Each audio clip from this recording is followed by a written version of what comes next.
Welcome to the Untouched Quest. I'm Elizabeth. And I'm Siri. And if you want to follow the story, you can read Elfquest for free at elfquest.com. And remember to follow us on your favorite podcast platform.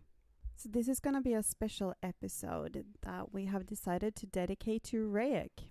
And with us today, we have a special guest, Heather. Hello, guys. Some of you might remember me as Manga, the awesome one in pigtails, officially named by Richard Pini as the most rabid and obsessed Rayek fan on the planet, and former head of the Rayek Admiration Society for Humans webpage, which is kind of defunct because life, the universe, and everything. Yeah, it's so nice to have you here. So we found you in the Elfquest Elfquest Group. fan group, or Yeah, it was the Elfquest Facebook group. You posted your review of the Hidden Years #9, The Enemy's Face, and I had some notes to add. Yeah. So me, Siri, I'm not part of that group because spoilers, She's not allowed in. Right. So Elizabeth just took screenshots of your comments, and it's really fun to see like a different perspective of everything. Obviously we are pretty similar in opinion when it comes to like upbringing and all that. Yeah.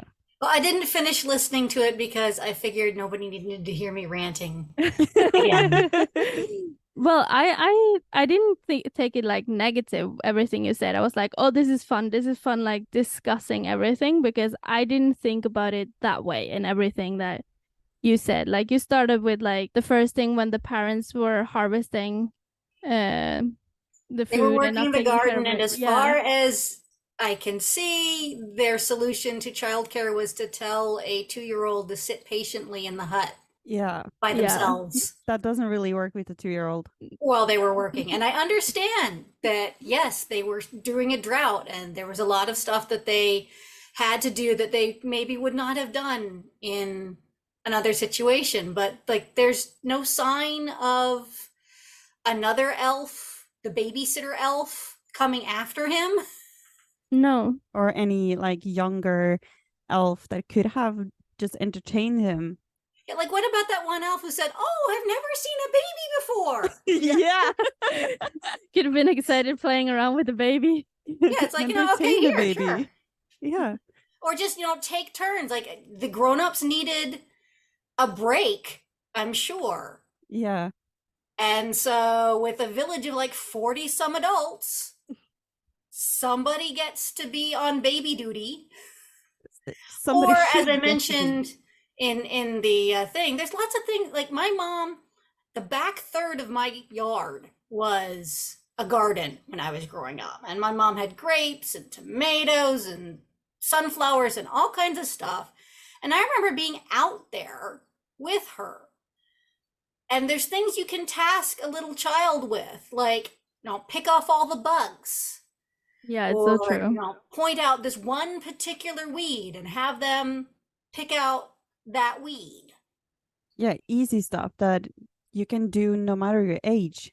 Yeah, or oh hey, dig a hole in the ground right here, and we'll put the seeds or whatever there. There's just I really feel that he was just kind of left to his own devices from a very, very early age. I mean, by the time he's like 5 or 7, he's talking about being more at home out in the mountains alone with his parents than in the village.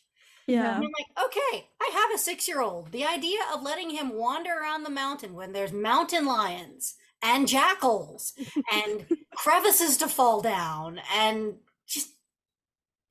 poisonous snakes. Yeah. And they're just like, okay, sure, kid, come back when we call you. So yeah, I mean that's a topic I'm quite passionate about. Yeah, we noticed. I think it's fun. Like myself, I'm a big fan of Will, which is another like villainous like persona in the universe of Elfquest. But I feel you're even more passionate about Rayek though. Quite possibly. Yeah. There's a whole lot of psychological identification there. I'm not gonna put myself on like the psychologist, on the therapist's couch here, but so I was just diagnosed ADHD last year. And so that explains a whole lot about my sense of alienation through my entire life and why I see that so strongly in Rayek. I mean, yes, he is a jerk, and in a lot of ways he has asked for it. But especially, okay, disclosure, Rogue's Challenge, the graphic novel that contains Year's number 9, is the first Elfquest book I read. So I was kind of primed from the beginning. Yeah, you got to meet Rayek. A lot of stories about Rayek from the very beginning. But Rogue's Challenge, is that the one we have recorded? You haven't read Rogue's Challenge. Oh, Rogue's Curse is the stuff that takes place after the events that happen after Kings of the Broken Wheel. I'm trying to avoid spoilers. Yeah. Rogue's Challenge is a separate book that seems to be basically all about Rayek. It is all about Rayek. They've got the How Shall I Keep From Singing, that sort of parable about the High One's first coming that, Wendy has said, don't take it literally. There's that. And then there's Daughter's Day, where Rayek and Venka spend a day together after the events of Kings of the Broken Wheel. Yeah. Mm-hmm. And The Enemy's Face. I think it's just those 4. Can't think of any others right now. I could go get my copy. I think so. Would you say that's why you're such a big fan of Rayek, or do you know why Rayek is is it your favorite elf? He's my favorite elf. Yeah. He is he walked into my heart and has never left. So do you know why he's your favorite elf, or is it just he's your favorite, period? Well, like I said, that sense of alienation, that sense of I'm striving to do the right thing, but everybody around me is always telling me I'm doing it wrong. Yeah. Mm-hmm. In terms of personality, I would say I'm a lot more Talit or Moonshade. I think if I had read the books when I was 8, Cutter would have been my favorite. I mean, at that time, I was all about... When did you start reading Elfquest? How old were you? I was 16 or 17. Yeah, okay. How did you discover Elfquest? So I had some friends. We were driving around as teens do, and we found this comic book store way the heck out and gone from anywhere I'd been before. And I found a comic, and the comic was Hidden Years number 5, the one with Talit and the little human baby. Yeah. Mm-hmm. And I really lucked out. I mean, that's one of Wendy's that she did from start to finish. The illustrations and the paintings are just so gorgeous, and it's mostly self-contained. Yeah. Mm-hmm. One of my big problems with trying to pick up comics is, oh my God, I'm not going to understand what's going on. But this one, there was a bit of framing, and then otherwise the story was just itself. And I read that, and I kept that around for a while. I still have it. It's gorgeous. And then another day I was down at a library. It was, again, a little bit farther away from where I usually went. And I came across Hidden Years book number 9, the Rogue's Challenge one. And I was like, oh, hey, I remember this Elfquest thing. And I picked it up and I read it. After number 9, I went to the bookstore and I picked up number 4 because it had Rayek on the cover. Yeah. Good choice. And I don't remember what order I read them from there, but just, eventually I got them all. Yeah. So you have read the whole story, you know everything. I have everything. I have read everything except New Blood, which I have that as well. Didn't really jive with the art and wasn't really particularly interested in any of the characters. But yeah, Rogue's Challenge starts with Rayek feeling like he's failed. He's lost his magic. He's failed to inspire his people to a higher and better way of life. I didn't understand what any of that meant at the time, but the sense of failure. And he says to Winnowill, does she know how this feels? Like, being homesick for a home I've never known. Yeah. And I mean, there's an Irish word for that. It's called hiraeth. I don't know if I'm pronouncing it right. I just learned it. It was a cool word the other day. And like, if I had a soul name, it would probably be that. Being homesick for a place I've never known has been my feeling for like as long as I can remember. I once, when I was like 8-ish, my mom picked me up from the summer day camp I'd been at. And by the time we got home, and it wasn't a long trip, I was delirious with fever. And I remember, she was putting me in the tub, she was cooling my body down with the lukewarm water, and I'm raving and raving, going, I want to go home, I want to go home. And some part of me is going, but this is my house. I am home. But just the rest of me was like, no, this isn't it. Not quite. I want to go home. And so just, that feeling in Rayek is like, we're bonded. Super glue. Mm-hmm. Like, we know life doesn't have to be this freaking hard. Yeah. It's better somewhere, somehow, if only we can find it. Yeah. I'm not exactly willing to, steal the palace and go 10,000 years into the future to find it. But I understand the impulse. And Winnowill, like in that moment, Winnowill pushed him.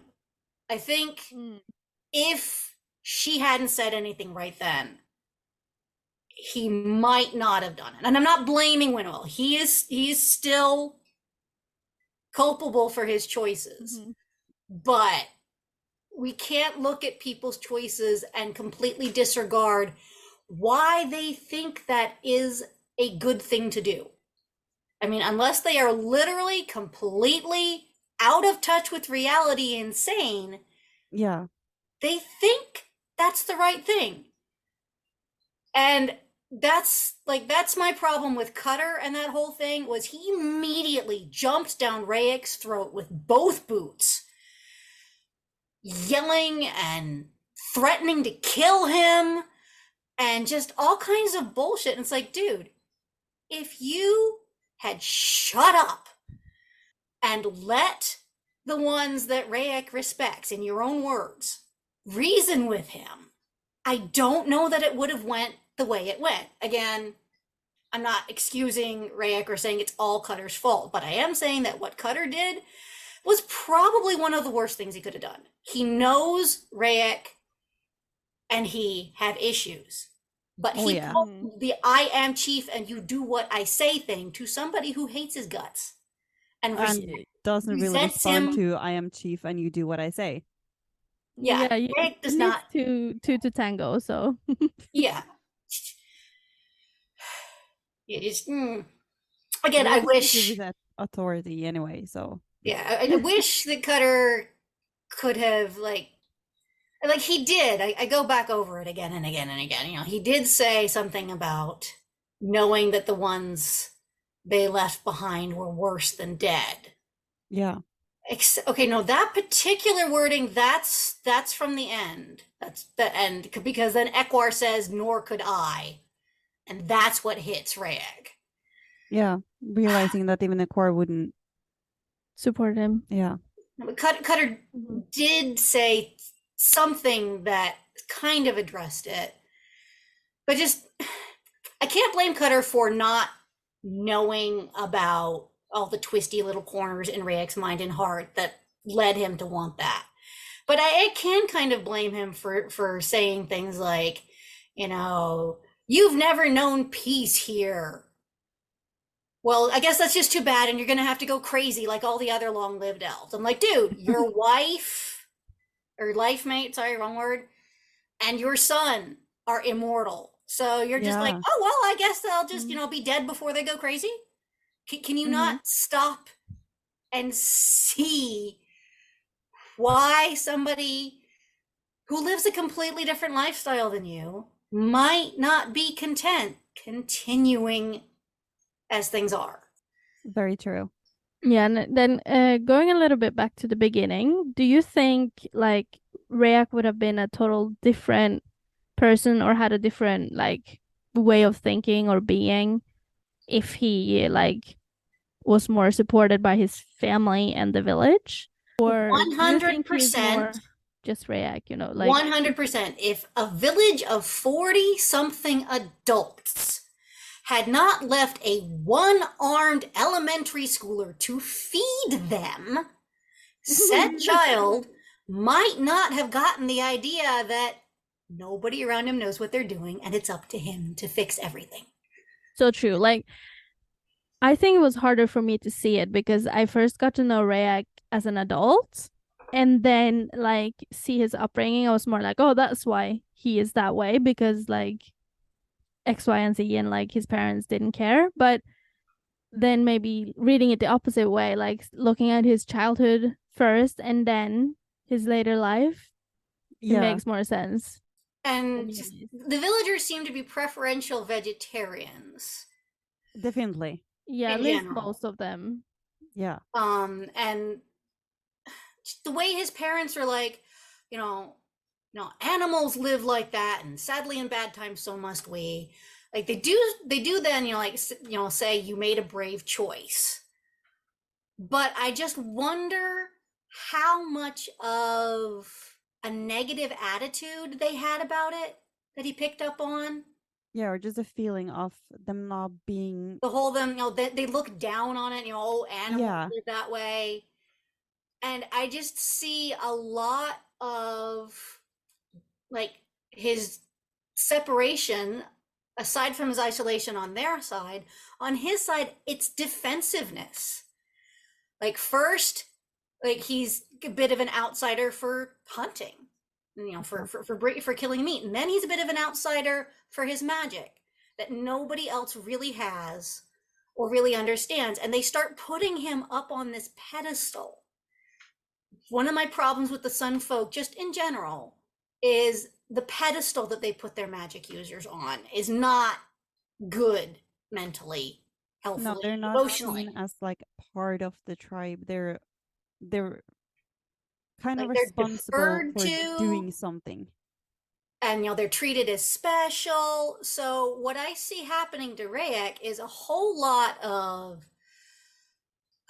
isolation and pedestaling, so at first he's like, he separated them from them, and at first he doesn't really like it and tries to avoid it, as I mentioned with him hiding his magic from Sava.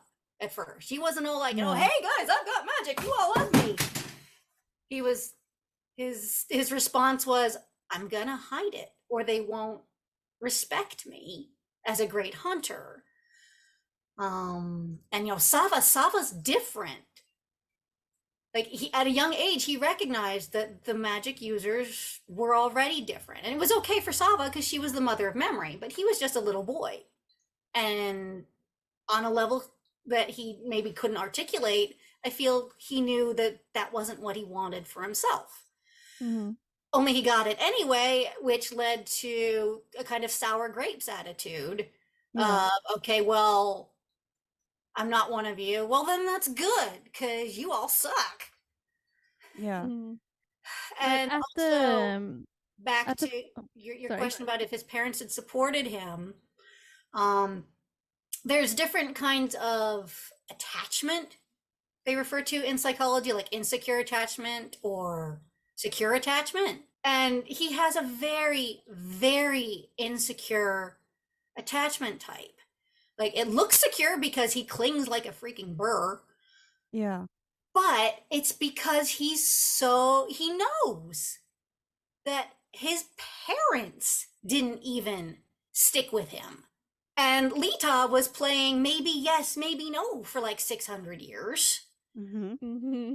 And that's just gonna screw up somebody's mind if they can't trust anyone to really be there for them. Cutter had Skywise from the beginning. Yeah. If Rayek had somebody like that, or even just, maybe, a happy family. I mean, as I said in the thing, it's a bit much for an 11-year-old to move out and live with his teacher. Like, the more people who love a child, the better. Mentors are great, but it's a completely different thing for him to stop thinking of his parents as his parents. Yeah, he barely says hi to them when he passes them. Yeah, and he says hi. He's like, Shade and Sweetwater, Jara, Ingen. Yeah. And he said specifically that Sava took him in and became a mother in a truer sense than she who bore him. Yeah. And again, as I said in my comments, for those who've already seen this, Bearclaw and Joyleaf show up more often in the quest, and they've been dead from the beginning. Yeah, they have. Yeah. Jara and Ingen are never even in the background somewhere. I've tried to look for them. And, at the moment when Rayek brings the palace back and they're all celebrating in the Sun Village, and Ekwar says to him, "Were you my own child, I could not be more proud." There's nothing. They're not there. They have you? As far as I could tell, up until recent events, they were dead. Yeah. But do you know, are they only mentioned in that one issue, or drawn and mentioned in that one issue, or are they mentioned and shown in any other issues? That gets into spoiler territory. Do you really want me to answer that? No, we don't. Well, you don't have to say if the name then, but yes or no question. They will show up later. Okay. Yeah. Okay. So they are mentioned a little bit, but not as much as as far as we have come, they haven't been around. No. They will come up briefly for 2 panels. But yeah, with his parents, they're not there, but Joyleaf and Bearclaw is there all the time. Yeah. Or at least they're mentioned all the time. We've seen them they come telling stories. They're talked about. Bearclaw as a spirit perhaps visits Cutter when he's dying in the troll caverns. They're there. Yeah, and other elves talks about them. We hear about them. We see memories of their past, how they lived their life, what they were like. You don't see that with Rayek's parents. No, which is just kind of funny because Rayek's father, Ingen, looks just like him, or vice versa. I really want to know. Some wolf rider comes around a corner and bumps into what he thinks is Rayek. Yeah. Only it's not. Can't imagine him running into Cutter. I don't think. Maybe their noses would have told them that it was maybe pretty quick.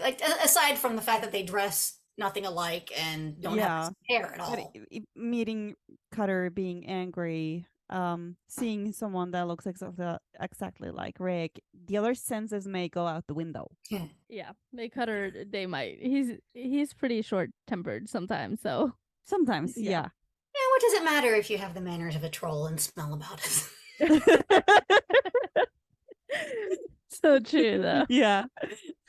Yeah, and I think there were some other points you mentioned when you comment, later too, with Rayek, that with his relationship with Lita. Yeah, from a young age. The whole maybe yes, maybe no thing. Forever, ever and ever and ever. She really didn't know her own mind. Now, I have actually in my life been in a situation where I didn't know my own mind and I was, kind of trying to choose between two. So I cut her a bit of slack for that. But for the 600 years beforehand of always dodging the question, I'm like, sweetheart. Yeah, she was teasing Rayek for quite some years before Cutter came.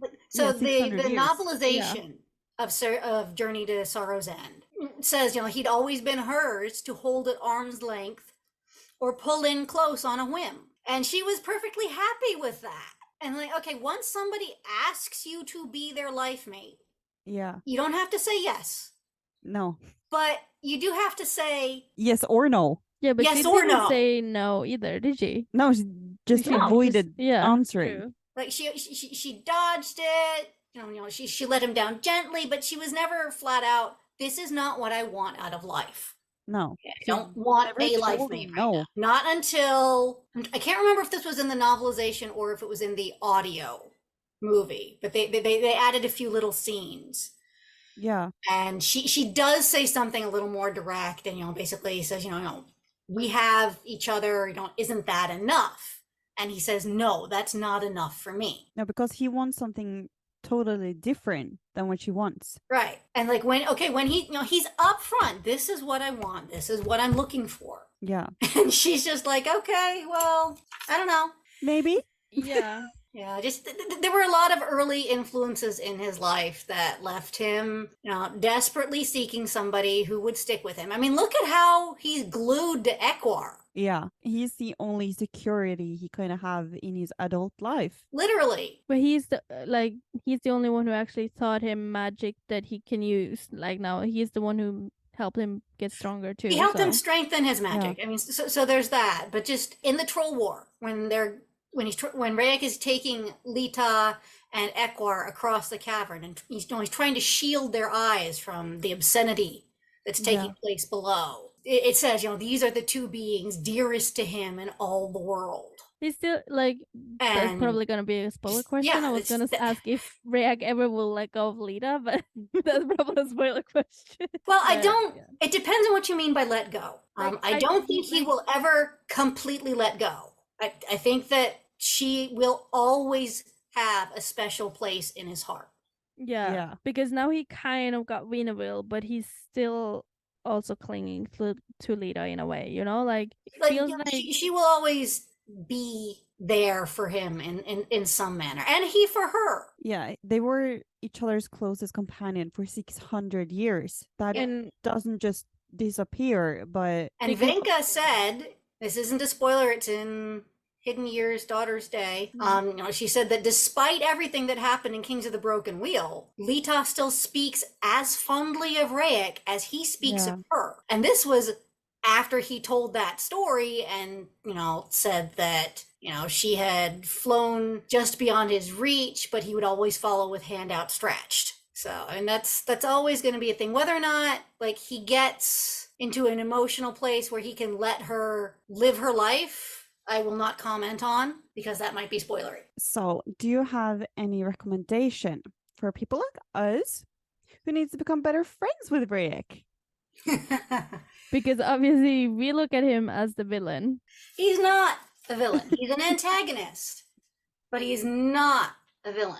Okay, so there is a biography of Wendy Pini that came out recently that I had a chance to read. And it really gave me some food for thought regarding Rayek, oddly. It was all about her life. It wasn't, it involved Elfquest, but it wasn't a deep dive into the characters or anything. But regarding Rayek, at first I was kind of thinking of him as, just the antagonist, because you gotta have an antagonist. There's gotta be something to drive the story. Doesn't necessarily have to be a person or a villain, as Encanto and Turning Red have shown us. Yeah. But you still need a driving force. So for a while, I just thought Rayek was just that. That's what he was created for, and that was what he was doing. Hang on, that one got spoilery. Crap. I mean, that's kind of important. I don't know how to get around it. Try to say it in a way that Siri don't necessarily understand. No. Or okay, all right. I can be vague as all heck. When a certain series that has come out after Kings of the Broken Wheel, I won't say which series, their events take place, that previous events meant that Rayek didn't have to be there. And honestly, I thought that was going to be the case, that he was off dealing with whatever else had been set up, and he would no longer be part of the storyline until we reached some other point. And then he was there, and he was there for some pretty big events. And at first, I was a little bit unhappy, actually. The storyline wasn't necessarily my favorite. I thought it kind of would have made sense to leave him out of it. Did you feel it put him in a bad light to have him there? Would have been better for his image to not be there? A little bit. I recognize that's me being kind of too much of a fan right there. I can't say anything else without getting spoilery. Events, they're not completely out of character for him. Some of them I kind of thought he'd grown past, and I think I need personally a little more explanation. Hurry up and read this so I can go on. Anyway. Yeah, you might need to come back when we're like so you can't almost tell done. Siri which series you're thinking of. Oh, you know what it is. So that she can look forward to it. Yeah, if it's just like okay, so it's the events of Final Quest. Yeah. So for the events of Final Quest, again, as I said, I thought Rayek could have been left out of them. Mm-hmm. But after reading that article and learning more about Wendy's life pre-Elfquest, I had a perspective change. And I realized that far from, leaving Rayek out of it, she could not conceive of these events without Rayek being there. He is integral to Cutter, her little elf self. And it's, in some ways, it's kind of obvious when you look at their coloring. They are literal opposites. Yeah. Where Cutter is light-skinned, Rayek is dark-skinned. Where Cutter is light-haired, Rayek is dark-haired. Where Cutter has blue eyes, Rayek has yellow eyes. And those are somewhat opposite one another on the color wheel. The only other thing she could have done was red, which would have been weird. Yeah, a little demonish. Yeah. And I'm not trying to psychoanalyze Wendy. I am not a therapist. I have no training. But what I see in that bio where it talks about how her relationship with her adoptive parents was a lot like Rayek's relationship with his, where they did not get her and they didn't even try. And other things, I started to see Cutter as the elf self that she created of the bits of her that she wanted, that she saw as good. Yeah. And Rayek a little bit is the elf self opposite that, with the things she maybe doesn't like about herself or the things that she finds hurtful. I'm sure there's a lot more to it than that. I know it's not that cut and dry, but I see it as like the seed that started both characters into being who they are. And it's just because it turns Rayek's kidnapping of Cutter's family into almost a literal representation of her childhood trauma stealing her family, which is just kind of stealing really back interesting take on it. Yeah. And it also gives me a little bit, I don't have a whole lot of patience for Tyr's little, I can't have a child until I think I won't hurt that child, because Tyr is such a warm, loving person, and he would love a child so much. He would be doing his darndest not to abandon you. Like, he might smother the child a bit. Oh, yeah. But I don't think he would leave the holes in the child's heart that he's afraid of. No, absolutely. But those are not. his fears, and it's his life, and, it is what it is. But I wonder if that is also perhaps, again, Wendy's life is her life, and I'm making no judgments here. But I wonder if that's also a part of, because she said she knew from early on that children weren't in the cards for her. And me personally, that's a very alien thought. And other people are aliens to one another. And, she is herself. And again, no judgment, but just to me, that's just so alien. I have to think, why would anybody think that? So that's how I came to what I am kind of a champion of doing, is putting myself in her shoes and seeing how that decision would be the right one for her and her mindset. How would that make sense? Now, I'm sure it makes other different sense, but just for me, that's how I could see it. And that's part of why I will never, ever, ever, ever, ever forgive Kavi, but that's different. And I know there are people who love Kavi. I cannot see it. Cannot. But love who you love, Yeah, well, Kavi is something different. I feel like there's a whole lot about her too. Yeah, no. But yeah. Well, we get to know her past a little bit later too, doesn't we? Like, do we get to know her upbringing and everything, like with Rayek, or is she more like? There is a bit, the Kavi miniseries goes into her life a little bit. I know I've seen some of it, and not all of it. To know kind of her parentage or heritage. I don't feel like the story goes into the kind of depth and detail that the enemy's face does to give you a whole lot more insight. Like, it does give you some more. For me, it doesn't give me enough to kind of give her a pass for, throwing her child away because he's a boy. Just for being her. Like, I admire her strength and her willingness to just be herself. But the self she chooses to be is a bitch. Indeed. Yeah, but she is pretty like self-conscious. Like, she only thinks about herself, I feel like. That's not what self-conscious means. Oh no, self-centered. Yeah, self-centered. I meant self-centered. But yeah, like she just like thinks about herself and do what's best for herself. Yeah. Even when she was chief, she didn't think about what's best for the tribe. Right. It was more like what's best for me. At least I read it that way. Like, I think in some ways she did try, like she did try to be a good chief, but yeah, and in a lot of ways she was just more focused on how is this good for me? Yeah. How is this what I want?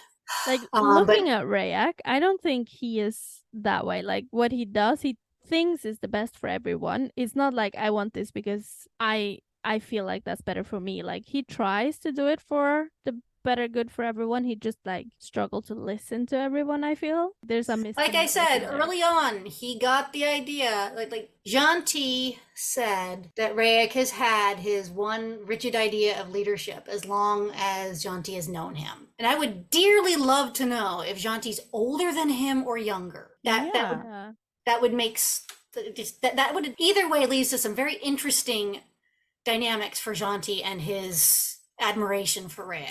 Yeah, indeed. Jean-T went with Rayek, and then one day came to the Sun Village and left with the palace, right? Jean-T went with Shen on to the palace. Yeah. Okay. Yeah. Then I'm thinking on the right one. Yeah. But so just at a very early age, Rayek learned that the people around him couldn't be trusted to think for themselves, so he would have to do it for them. Yeah. No, it's a lousy attitude to have, but if that's what you're taught from a young age, it's not that easy to change. I want to touch on Winnowill just briefly. Like, for a long time, she was just Winnowill. She was what she was. She did what she did. And I really couldn't see why Rayek felt so attached to her. Still can't. Me neither. You guys know Harry Potter? Yeah. Indeed, very much. Okay, so it came to me the other day. I don't know why I was thinking about like the elves and what houses they would be at Hogwarts. And I think it was a Facebook Elfquest discussion. We were just talking about that. And I'm pretty sure everyone would say that Winnowill belongs in Slytherin. No, if you ask me. Why? I think she is a burned Hufflepuff. She put loyalty to Lord Vol and his ideals above her own sanity to the point where it broke her and broke everything. And so now she's just turned in on herself and rejects all the things, the loyalty, the everything that led her there. And she's just very, very broken. And that's why I think Rayek feels for her the way he does, is he also feels very broken and separated. And here's somebody who, like, it's hard to tell how much she manipulated him, and she knows how to say the things that he wants to hear. But as they said in book 6, to cause suffering is to know suffering. Yeah. So to know what he wants to hear, I think on some level she has to understand him and understand those feelings to be able to understand where he's coming from and to manipulate it. Like, she has to be able to share that feeling in some way in order to manipulate it as well as she does. So, quick question, and this is for you guys or for anybody listening to the podcast later. Rayek says, after Cutter and Lita and the twins break him out of the trance and away from the rest of the gliders there in Blue Mountain, he says, do I still dream? She lied, she tricked me, she mocked me, she lied to me, even in joining. Well, the cries he seems to be referring to are the cries of the newborn babe that's blending in his mind. So when he says she tricked me and mocked me even in joining, is he talking about Winnowill somehow, making sounds that would? Okay, I'm not going to get that detail. Is he talking about Winnowill tricking and mocking him in the joining, or is he talking about Kavi? Because that's the moment he realizes that the baby was real and was his. That's a really good question. I have never thought about it that way. I just assumed he's talking about Beanville because he's the one in the room, But also Kavi isn't that far away because they're still at Blue Mountain, and she's on his mind. Yeah, because he's now hearing these babies' cries. So he could, he could be thinking, she lied to me about the baby. When he first saw Venka when she had grown older, he knew instantly that it was his daughter. Yeah.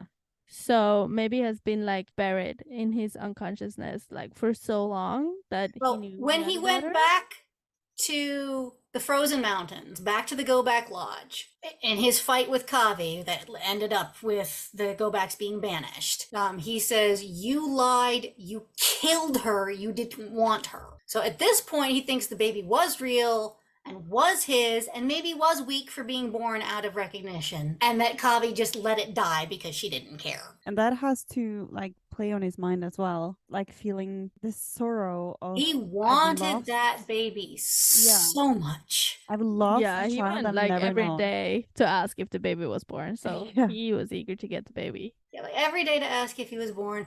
I note that when Ekwar, when he's getting ready to leave to go to Blue Mountain, and Ekwar says something about the baby, Wendy doesn't show his face. Rayek kind of collapses on Ekwar a bit in sadness, but we don't see his face. That's how strongly he's feeling. When he was leaving the Go Back Lodge, when she told him the baby wasn't his and was dead the first time, we see his face. We see the tears, but then later we don't even see his face at all. But Ekwar does, and Ekwar reaches out to try to get him to grieve. Do you feel that Rayek is an overthinker? He's overthinking and putting too much emotion into everything? So being an overthinker myself, I could have gone way far with that situation if that would happen to myself. He's brooding. He's described as brooding from day one. That's an overthinker. If you're brooding, you're brooding on something. So he's a massive overthinker. I like to kind of wonder if he might not be a little bit ADHD too, but that might be over generalizing. Possibility. Oh yeah, no. I have this personal headcanon that Suntop is actually Rayek's son. Oh, that's interesting. In the novelization of Journey to Sorrow's End, after the party where they're celebrating the Wolf Riders and Cutter tries to get Lita's attention by taking her scarf, whatever, Rayek and Lita go off together and have a last night, I will say. And in that time, the description says that, she clings to him as tightly as she can, uses more magic than ever. And she's also, in the meantime, fighting recognition, tooth and nail. And so it makes sense to me from a scientific perspective to consider the possibility that she might have accidentally caused herself to ovulate twice. And then, Ember would be Ember. And Suntop could, a lot of other things, argue against it. And I don't insist upon it. This is just something I like to play with. Visually, he looks a lot like Cutter, but... Yeah, he looks like Cutter. There's all that. But, so my answer for that was Lita was afraid of Cutter's wolfish nature. Yes, and she was afraid that Cutter would reject the infant that was not his. Yeah. So she, consciously or subconsciously, tweaked things so that Suntop would look like his father, and his father would assume that he was his. Yeah. Oh, that's an interesting thought. So she kind of could feel the infant in, or the embryo that it was going to be Rayek's, and she changed it inside the stomach, or as soon as he was born.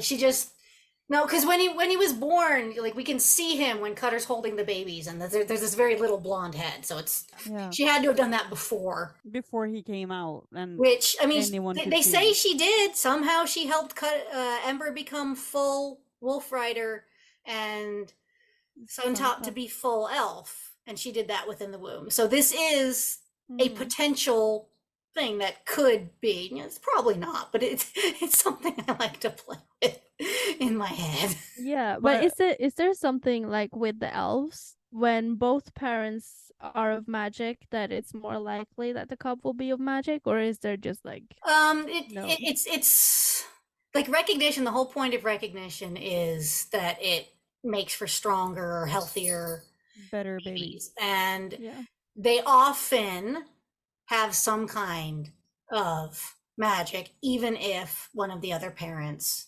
doesn't really have much. On the other hand, we have Venka, who was born, out of recognition to somebody who doesn't seem to have much in the way of her own magic. And she's a strong magic user anyway. So I think it's up in the air. It could easily be. I'm not saying Suntop has to be Rayek because he has strong magic. I'm just saying. He has strong magic, so obviously. Yeah, just saying like it would make a lot of sense if you get stronger magic and more magic if both parents are of magic. Yeah. And then since Ember, at least as I know for now, she doesn't have magic. She doesn't ever. Okay. Maybe she has sending. But but not like magic healing or but she has not shown any other talents. No, as far as we know, she doesn't have any magic. All elves do or know sending or can do sending. No. The Sun folk had forgotten how to do so. They can they can learn it again. Like Lita learned it. Yeah, Lita learned it. I don't know how much the Sun folk learned it. Like if they forgot it was because they didn't need it. Yeah. And so I guess it depends on how interested they were in doing so. True. And the go backs only send to confirm the act of love or to confirm loss. The gliders definitely send. Oh yeah. Right, that would be spoiler. Never mind. Yeah, it's not that easy.